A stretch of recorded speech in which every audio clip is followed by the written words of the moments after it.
அத்தியாயம் 3 விண்ணகரக் கோயில். சில சமயம் சிறிய நிகழ்ச்சியிலிருந்து பெரிய சம்பவங்கள் விளைகின்றன. வந்தியத்தேவன் வாழ்க்கையில் அத்தகைய ஒரு சிறிய நிகழ்ச்சி இப்போது நேர்ந்தது. சாலையோரத்திலே நின்று பழுவேட்டரையரின் பரிவாரங்கள் போவதை வந்தியத்தேவன் பார்த்து கொண்டிருந்தான் அல்லவா? அவன் நின்ற இடத்துக்குச் சற்று தூரத்திலேயே அவனுடைய குதிரை நின்று கொண்டிருந்தது. பழுவேட்டரையரின் ஆட்களிலே கடைசியாகச் சென்ற சிலரின் பார்வை அக்குதிரை மீது சென்றது. அடே, இந்த குருதையை பாரடா என்றான் ஒருவன். குருதை என்று சொல்லாதேடா, குதிரை என் சொல் என்றான் இன்னொருவன். உங்கள் இலக்கோண ஆராய்ச்சி இருக்கட்டும், முதலில் அது குருதையா அல்லது கழுதையா என்று தெரிந்து கொள்ளுங்கள் என்றான் இன்னொருவன் வேடிக்கை பிரியன். அதையும் பார்த்து விடலாமடா என்று சொல்லிக்கொண்டு அந்த ஆட்களில் ஒருவன் குதிரையை அணுகி வந்தான். அதன் மேல் தாவி ஏற முயன்றான். ஏறப் பார்க்கிறவன் தன் எஜமானன் அல்ல என்பதை அந்த அறிவு கூர்மையுள்ள குதிரை தெரிந்து கொண்டது. அந்த வேற்று மனிதனை ஏற்றிக்கொள்ள மாட்டேன் என்று முரண்டு பிடித்தது. இது பொல்லாத குதிரையடா, இதன் பேரில் நான் ஏறக்கூடாதாம். பரம்பரையான அரச குலத்தவன்தான் இதன் மேல் ஏறலாமாம். அப்படியென்றால் தஞ்சாவூர் முத்தரையன் திரும்பி வந்துதான் இதன் மேல் ஏற வேண்டும் என்று அவன் சமத்காரமாய் பேசியதை கேட்டு மற்ற வீரர்கள் நகைத்தார்கள். ஏனென்றால் தஞ்சாவூர் முத்தரையர் குலம் நசித்துப் போய் 100 ஆண்டுகள் ஆகிவிட்டன. இப்போது சோழர்களின் புலிக்கொடி தஞ்சாவூரில் பறந்து கொண்டிருந்தது. குதிரையின் எண்ணம் அவ்விதம் இருக்கலாம். ஆனால் என்னை கேட்டால் செத்துப்போன தஞ்சாவூர் முத்தரையனை காட்டிலும் உயிரோடு இருக்கிற தாண்டவராயனே மேல் என்பேன் என்றான் மற்றொரு வீரன்.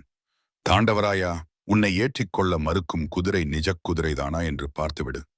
ஒருவேளை பெருமாளின் திருநாளுக்கு வந்த பொய்க்கால் குதிரையாயிருந்தாலும் இருக்கலாம் என்றான் மற்றொரு பரிகாசப் பிரியன்.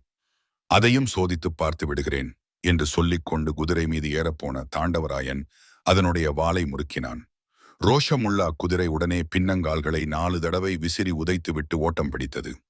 குருதை ஓடுகிறதடா, நிஜ குருதை தானடா என்று அவ்வீரர்கள் கூச்சலிட்டு ஊய் ஊய் என்று கோஷித்து ஓடுகிற குதிரையை மேலும் விரட்டினார்கள்.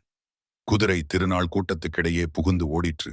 ஜனங்கள் அதன் காலடியில் மிதிபடாமல் இருப்பதற்காக பரபரப்புடன் அங்குமிங்கும் நகர்ந்து கொண்டார்கள். அப்படியும் அவர்களில் சிலர் உதைப்பட்டு விழுந்தார்கள். குதிரை நெறிகெட்டு வெறி கொண்டு ஓடியது. இவ்வளவும் வந்தியத்தேவன் கண்ணெதிரே அதிசீக்கிரத்தில் நடந்துவிட்டது. அவனுடைய முகத்தோற்றத்திலிருந்து குதிரை அவனுடைய குதிரை என்பதை ஆழ்வார்க்கடியான் கண்டு கொண்டான். பார்த்தாயா தம்பி, அந்த பழுவூர் தடியர்கள் செய்த வேலையை? என்னிடம் நீ காட்ட வந்த வீரத்தை அவர்களிடம் காட்டுவதுதானே என்று குத்திக் காட்டினாள். வந்தியத்தேவனுக்கு ஆத்திரம் பொத்துக்கு கொண்டு வந்தது. எனினும் பல்லை கடித்துக் கொண்டு பொறுமையை கடைபிடித்தான். பழுவூர் வீரர்கள் பெருங்கூட்டமாயிருந்தனர். அவ்வளவு பேருடன் ஒரே சமயத்தில் சண்டைக்குப் போவதில் பொருள் இல்லை. அவர்கள் இவனுடன் சண்டை போடுவதற்காக காத்திருக்கவும் இல்லை. குதிரை ஓடியதை பார்த்து சிரித்துவிட்டு அவர்களும் விரைந்து மேலே நடந்தார்கள். குதிரை போன திசையை நோக்கி வந்தியத்தேவன் சென்றான். அது கொஞ்ச தூரம் ஓடிவிட்டு தானாகவே நின்றுவிடும் என்று அவனுக்கு தெரியும். ஆகையால் அதை பற்றி அவன் கவலைப்படவில்லை. பழுவேட்டரையரின் அகம்பாவம் பிடித்த ஆட்களுக்கு புத்தி கற்பிக்க வேண்டும் என்ற எண்ணம் அவன் உள்ளத்தில் அழுத்தமாக பதிந்தது. புளியந்தோப்புக்கு அப்பால் ஜன சஞ்சாரமில்லாத இடத்தில் குதிரை சோகமே வடிவாக நின்று கொண்டிருந்தது. வந்தியத்தேவன் அதன் அருகில் சென்றதும் குதிரை கனைத்தது. ஏன் என்னை விட்டு பிரிந்து சென்று இந்த சங்கடத்துக்கு உள்ளாக்கினாய் என்று அந்த வாயில்லா பிராணி குறை கூறுவது போல் அதன் களைப்பு தொனித்தது. வந்தியத்தேவன் அதன் முதுகை தட்டி சாந்தப்படுத்தலானான். பிறகு அதை திருப்பி அழைத்துக் கொண்டு சாலை பக்கம் நோக்கி வந்தான். திருவிழா கூட்டத்தில் இருந்தவர்கள் பலரும் அவனை பார்த்து, இந்த முரட்டு குதிரையை ஏன் கூட்டத்தில் கொண்டு வந்தாய் தம்பி? எத்தனை பேரை அது உதைத்து தள்ளிவிட்டது என்றார்கள். இந்த பிள்ளை என்ன செய்வான்? குதிரைதான் என்ன செய்யும்? அந்த பழுவேட்டரையரின் முரட்டு ஆட்கள் அல்லவா இப்படி செய்து விட்டார்கள் என்று இரண்டொருவர் சமாதானம் சொன்னார்கள். ஆழ்வார்க்கடியான் இன்னமும் சாலையில் காத்துக் கொண்டு நின்றான். இதேதடா சனியன், இவன் நம்மை விடமாட்டான் போலிருக்கிறதே என்று எண்ணி வந்தியத்தேவன் முகத்தை சுளுக்கினான். தம்பி, நீ எந்த பக்கம் போகப் போகிறாய் என்று ஆழ்வார்க்கடியான் கேட்டான். நானா? கொஞ்சம் மேற்கு பக்கம் சென்று பிறகு தெற்கு பக்கம் திரும்பி சிறிது கிழக்கு பக்கம் வளைத்து கொண்டு போய் அப்புறம் தென்மேற்கு பக்கம் போவேன் என்றான் வந்தியத்தேவன். அதையெல்லாம் நான் கேட்கவில்லை. இன்றைக்கு ராத்திரி எங்கே தங்குவாய் என்று கேட்டேன். நீ எதற்காக அதை கேட்கிறாய்? ஒருவேளை கடம்பூர் சம்புவரையர் அரண்மனையில் நீ தங்குவதாயிருந்தால் எனக்கு அங்கே ஒரு வேலை இருக்கிறது. உனக்கு மந்திர தந்திரம் தெரியுமா? என்ன, நான் கடம்பூர் அரண்மனைக்கு போகிறேன் என்பதை எப்படி அறிந்தாய்? இதில் என்ன அதிசயம்? இன்றைக்கு பல ஊர்களிலிருந்தும் பல விருந்தாளிகள் அங்கே வருகிறார்கள். பழுவேட்டரையரும் அவர் பரிவாரமும் அங்கேதான் போகிறார்கள். மெய்யாகவா என்று வந்தியத்தேவன் தன் வியப்பை வெளியிட்டான். மெய்யாகத்தான். அது உனக்கு தெரியாதா என்ன? யானை, குதிரை, பல்லக்கு, பரிவட்டம் எல்லாம் கடம்பூர் அரண்மனையைச் சேர்ந்தவைதான். பழுவேட்டரையரை எதிர்கொண்டு அழைத்துப் போகின்றன. பழுவேட்டரையர் எங்கே போனாலும் இந்த மரியாதையெல்லாம் அவருக்கு நடைபெற்றே ஆக வேண்டும். வந்தியத்தேவன் மௌன யோசனையில் ஆழ்ந்தான். பழுவேட்டரையர் தங்குமிடத்தில் தானும் தங்குவதென்பது எளிதில் கிடைக்கக்கூடிய வாய்ப்பு அல்ல. அந்த மாபெரும் வீரருடன் பழக்கம் செய்து கொள்ள ஒரு சந்தர்ப்பம் கிடைத்தாலும் கிடைக்கலாம். ஆனால் அவருடைய முரட்டு பரிவாரங்களுடன் ஏற்பட்ட அனுபவம் இன்னும் அவனுக்கு கசந்து கொண்டிருந்தது. தம்பி, எனக்கு ஒரு உதவி செய்வாயா என்று ஆழ்வார்க்கடியான் இரக்கமான குரலில் கேட்டான். உனக்கு நான் செய்யக்கூடிய உதவி என்ன இருக்க முடியும்? இந்த பக்கத்துக்கே நான் புதியவன். உன்னால் முடியக்கூடிய காரியத்தையே சொல்வேன். இன்றிரவு என்னை கடம்பூர் அரண்மனைக்கு அழைத்துக் கொண்டு போ. எதற்காக? அங்கே யாராவது வீரசைவர் வருகிறாரா? சிவன் பெரிய தெய்வமா? திருமால் பெரிய தெய்வமா என்று விவாதித்து முடிவு கட்டப் போகிறீர்களா?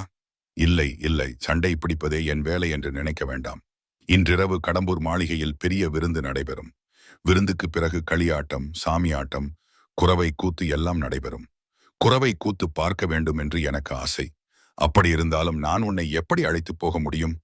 என்னை உன் பணியாள் என்று சொன்னால் போகிறது.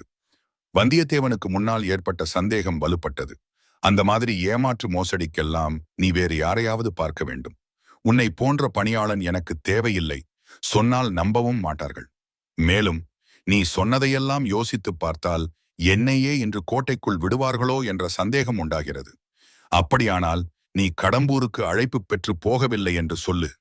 ஒரு வகையில் அழைப்பு இருக்கிறது. சம்புவரையர் மகன் கந்தமாறவேள் என்னுடைய உற்ற நண்பன். இந்த பக்கம் வந்தால் அவர்களுடைய அரண்மனைக்கு அவசியம் வரவேணும் என்று என்னை பலமுறை அழைத்திருக்கிறான். இவ்வளவுதானா? அப்படியானால் உன் பாடே இன்றைக்கு கொஞ்சம் திண்டாட்டமாத்தான் இருக்கும். இருவரும் சிறிது நேரம் மௌனமாக போய்க் கொண்டிருந்தார்கள். ஏன் என்னை இன்னும் தொடர்ந்து வருகிறாய் என்று வந்தியத்தேவன் கேட்டான். அந்த கேள்வியையே நானும் திருப்பி கேட்கலாம். நீ ஏன் என்னை தொடர்கிறாய்? உன் வழியே போவதுதானே?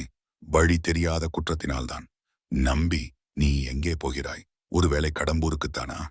இல்லை, நீதான் என்னை அங்கு அழைத்துப் போக முடியாது என்று சொல்லிவிட்டாயே. நான் விண்ணகர கோயிலுக்கு போகிறேன். வீரநாராயண பெருமாள் சந்நிதிக்குத்தானே? ஆம், நானும் அந்த ஆலயத்துக்கு வந்து பெருமாளை சேவிப்பதற்கு விரும்புகிறேன். ஒருவேளை விஷ்ணு ஆலயத்துக்கு நீ வரமாட்டாயோ என்று பார்த்தேன். பார்க்க வேண்டிய கோயில், தரிசிக்க வேண்டிய சந்நிதி இங்கே ஈசுவர முனிகள் என்ற பட்டர் பெருமாளுக்கு கைங்கரியம் செய்து வருகிறார். அவர் பெரிய மகான். நானும் கேள்விப்பட்டிருக்கிறேன். ஒரே கூட்டமாயிருக்கிறதே. கோயிலில் ஏதாவது விசேஷ உற்சவம் உண்டோ? ஆம், இன்று ஆண்டாள் திருநட்சத்திரம். ஆடி 18ஆம் பெருக்கோடு ஆண்டாளின் திருநட்சத்திரமும் சேர்ந்து கொண்டது. அதனால்தான் இவ்வளவு கோலாகலம். தம்பி, ஆண்டாள் பாசுரம் ஏதாவது நீ கேட்டிருக்கிறாயா? கேட்டதில்லை. கேட்காதே. அதை காதினாலேயே கேட்காதே. ஏன் அவ்வளவு வைஷமியம்? வைஷமியமும் இல்லை, விரோதமும் இல்லை. உன்னுடைய நன்மைக்குச் சொன்னேன். ஆண்டாளின் இனிய பாசுரத்தை கேட்டு விட்டாயானால் அப்புறம் வாளையும் வேலையும் விட்டெறிந்து விட்டு என்னைப் போல் நீயும் கண்ணன் மேல் காதல் கொண்டு விண்ணகர யாத்திரை கிளம்பி விடுவாய். உனக்கு ஆண்டாள் பாசுரங்கள் தெரியுமா? பாடுவாயா? சில தெரியும். வேதம் தமிழ் செய்த நம் ஆழ்வார் பாசுரங்களில் சில தெரியும். பெருமாள் சந்நிதியில் பாடப்போகிறேன். வேணுமானால் கேட்டுக்கொள். இதோ கோவிலும் வந்துவிட்டது. இதற்குள் உண்மையிலேயே வீரநாராயண பெருமாள் கோயிலை அவர்கள் நெருங்கி வந்துவிட்டார்கள். விஜயாலய சோழனின் பேரனான முதற் பராந்தக சோழன் மதுரையும் ஈழமும் கொண்ட கோப்பரகேசரி என்ற பட்டம் பெற்றவன். சோழ பேரரசுக்கு அஸ்திவாரம் அமைத்தவன் அவனே. தில்லை சிற்றம்பலத்துக்கு அவன் பொன் கூரை வேய்ந்து சரித்திர புகழ் பெற்றவன். சோழ சிகாமணி, சூர சிகாமணி முதலிய பல விருது பெயர்களோடு வீரநாராயணன் என்னும் சிறப்பு பெயரையும் அவன் கொண்டிருந்தான். பராந்தகனுடைய காலத்தில் வடக்கே இரட்டை மண்டலத்து ராஷ்டிரகூட மன்னர்கள் வலிமை பெற்று விளங்கினார்கள். மானிய கேடத்திலிருந்து அவர்கள் படையெடுத்து வரக்கூடும் என்று பராந்தகன் எதிர்பார்த்தான். எனவே தனது முதற் புதல்வனாகிய இளவரசன் இராஜாதித்தனை ஒரு பெரிய சைன்யத்துடன் திருமுனைப்பாடி நாட்டில் இருக்கச் செய்தான். அந்த சைன்யத்தைச் சேர்ந்த லட்சக்கணக்கான வீரர்கள் வேலையின்றி சும்மா இருக்க நேர்ந்த காலத்தில் இராஜாதித்தன் ஒரு யோசனை செய்தான். குடிமக்களுக்கு உபயோகமான ஒரு பெரும் பணியை அவர்களை கொண்டு செய்விக்க எண்ணினான். வட காவேரி என்று பக்தர்களாலும் கொள்ளிடம் என்று மற்றவர்களாலும் அழைக்கப்பட்ட பெருததியின் வழியாக அளவில்லாத வெள்ள நீர் ஓடி வீணே கடலில் கலந்து கொண்டிருந்தது. அதில் ஒரு பகுதியை பயன்படுத்த எண்ணி தன் வசமிருந்த வீரர்களைக் கொண்டு கடல் போன்ற விசாலமான ஏரி ஒன்றை அமைத்தான். அதை தன் அருமை தந்தையின் பெயரால் வீரநாராயண ஏரி என்று அழைத்தான். அதன் கரையில் வீரநாராயணபுரத்தை ஏற்படுத்தி அதில் ஒரு விண்ணகரையும் எடுத்தான். விஷ்ணு கிருஹம் என்பது அந்நாளில் விண்ணகரம் என்று தமிழாக்கப்பட்டு வழங்கிற்று. சரிமன் நாராயணமூர்த்தி நீரில் பள்ளி கொண்டு நீர்மயமாக இருப்பவர் அல்லவா? எனவே ஏரிகளை காத்தருளுவதற்காக ஏரிக்கரையையொட்டி சரி நாராயணமூர்த்திக்கு கோயில் எடுப்பது அக்காலத்து வழக்கம். அதன்படி வீரநாராயணபுர விண்ணகரத்தில் வீரநாராயண பெருமானை கோயில் கொண்டு எழுந்தருளச் செய்தான். அத்தகைய பெருமாளின் கோயிலுக்குத்தான் இப்போது வந்தியத்தேவனும் ஆழ்வார்க்கடியானும் சென்றார்கள். சந்நிதிக்கு வந்து நின்றதும் ஆழ்வார்க்கடியான் பாட ஆரம்பித்தான். ஆண்டாளின் பாசுரங்கள் சிலவற்றை பாடிய பிறகு நம்மாழ்வாரின் தமிழ் வேதத்திலிருந்து சில பாசுரங்களை பாடினான். பொலிக போலிக போலிக போயிற்று வல்லுயிர் சாமம் நலியும் நரகமும் தைத்த நமனுக்கிங்கு யாதொன்றுமில்லை. சுமியும் கெடும் கண்டு கொள்மீன் கடல் வண்ணன் பூதங்கள் மண்மேல் மலிய புகுந்து இசை பாடி ஆடி ஒழி தரக் கண்டோம் கண்டோம் கண்டோம் கண்டோம் கண்ணுக்கினியன கண்டோம். தொண்டீர் எவ்கீரும் வாரீர் தொழுது தொழுது நின்றார்த்தும் வண்டார் தன்னத் குழாயான் மாதவன் பூதங்கள் மண்மேல் பண்டாள் பாடி நின்றாடி பறந்து திரிகின்றனவே. இவ்விதம் பாடி வந்தபோது ஆழ்வார்க்கடியானுடைய கண்களில் இருந்து கண்ணீர் பெருகி தாரை தாரையாய் அவன் கன்னத்தின் வழியாக வழிந்தோடியது. வந்தியத்தேவன் அப்பாடல்களை கவனமாகவே கேட்டு வந்தான். அவனுக்கு கண்ணீர் வராவிட்டாலும் உள்ளம் கசிந்திருகியது. ஆழ்வார்க்கடியானை பற்றி அவன் முன்னர் கொண்டிருந்த கருத்தும் மாறியது. இவன் பரம பக்தன் என்று எண்ணிக்கொண்டான். வந்தியத்தேவனைப் போலவே கவனமாக அப்பாசுரங்களை இன்னும் சிலரும் கேட்டார்கள். கோவில் முதலிமார்கள் கேட்டார்கள். அர்ச்சகர் ஈசுவர பட்டரும் கண்ணில் நீர் மல்கி நின்று கேட்டார். அவருக்கு அருகில் நின்று கொண்டு அவருடைய இளம் புதல்வன் பால்மணம் மாறா பாலகன் ஒருவன் கேட்டிருந்தான். ஆழ்வார்க்கடியான் 10 பாசுரங்களை பாடிவிட்டு கள்ளிவயல் தென்னை குருகூர் காரிமாறன் சடகோபன் ஒளிப்புகழ் 1020 உள்ளத்தை மாசருக்குமே என்று பாசுரத்தை முடித்தான். கேட்டிருந்த பட்டரின் குமாரனாகிய பாலகன் தன் தந்தையிடம் ஏதோ கூறினான். அவர் மல்கிய கண்ணீரை துடைத்துக் கொண்டு, ஐயா, குருகூர் சடகோபர் என்னும் நம்மாழ்வார் மொத்தம் 1000 பாடல்கள் பாடியிருப்பதாக தெரிகிறதே, அவ்வளவும் உமக்கு தெரியுமா என்று கேட்டார். அடியேன் அவ்வளவு பாக்கியமும் செய்யவில்லை, சில 10கள் தான் எனக்கு தெரியும் என்றான் ஆழ்வார்க்கடியான். தெரிந்த வரையில் இந்த பிள்ளைக்கு சொல்லிக் கொடுக்க வேணும் என்றார் ஈசுவர முனிகள். பின்னால் இந்த ஊர் பல பெருமைகளை அடையப் போகிறது. பால்வடியும் முகத்தில் தேஜஸ் பொலிய நின்று நம்மாழ்வார் பாசுரங்களை கேட்ட பாலகன் வளர்ந்து நாதமுனிகள் என்ற திருநாமத்துடன் வைஷ்ணவ ஆச்சாரிய பரம்பரையில் முதலாவது ஆச்சாரியாராகப் போகிறார். குருகூர் என்னும் ஆழ்வார் திருநகருக்குச் சென்று வேதம் தமிழ் செய்த நம்மாழ்வாரின் 1000 பாசுரங்களையும் தேடிச் சேகரித்து வரப்போகிறார். அப்பாசுரங்களை அவருடைய சீடர்கள் இசையுடன் பாடி நாடெங்கும் பரப்பப் போகிறார்கள். நாதமுனிகளின் பேரராக அவதரிக்கப் போகும் ஆளவந்தார் பல அற்புதங்களை செய்தருளப் போகிறார். இந்த இருவரும் அவதரித்த க்ஷேத்திரத்தை தரிசிக்க உடையவராகிய ஸ்ரீ ராமானுஜரே ஒரு நாள் வரப்போகிறார். வரும்போது வீரநாராயண ஏரியையும் அதன் 74 கணவாய்களையும் பார்த்து அதிசயிக்கப் போகிறார். ஏரி தண்ணீர் 74 கணவாய்களின் வழியாக பாய்ந்து மக்களை வாழ வைப்பது போலவே நாராயணனுடைய கருணை வெள்ளத்தை ஜீவகோடிகளுக்கு பாயச் செய்வதற்காக 74 ஆச்சாரிய பீடங்களை ஏற்படுத்த வேண்டுமென்று அம்மகானின் உள்ளத்தில் உதயமாகப் போகிறது.